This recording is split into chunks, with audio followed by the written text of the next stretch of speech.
روزہ کہتے ہیں صبح صادق سے لے کر سورج ڈوبنے تک نیت کے ساتھ کھانے پینے اور ہم بستری سے اپنے آپ کو روکنا، تو اسے کہتے ہیں روزہ۔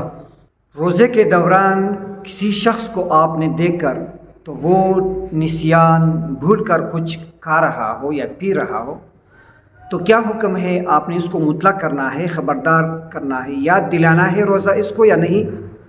تو شریعت میں حکم یہ ہے کہ اگر وہ شخص طاقتور، جوان، مضبوط آدمی ہے تو یاد دلائے کہ آپ روزے سے، اور اس کے منہ میں جو کچھ بھی ہے تو اس کو پھینک دے، چھوڑ دے۔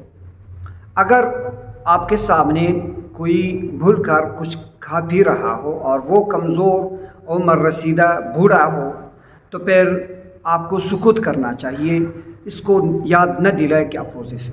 یہ اللہ تعالیٰ کی طرف سے یہ مہمان نوازی ہے، آپ اس کو چھوڑ دیں۔ غروب آفتاب سے پہلے افطار کرنا۔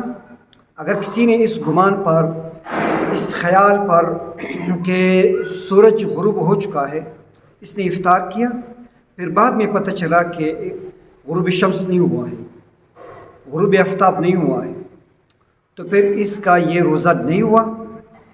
البتہ اس پر کفارہ تو نہیں ہے، لیکن اس روزہ کی قضائی اس پر لازم ہے۔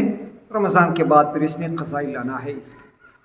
یہ اگر غلطی کی وجہ سے، اگر کسی نے قصداً نیت کی ہوئی روزہ کو اس نے توڑا، کسی نے قصداً افطار کیا، افطاری سے پہلے، سورج غروب ہونے سے پہلے کسی نے قصداً اگر کیا، تو پھر اس پر قضائی کے ساتھ کفارہ بھی لازم ہے۔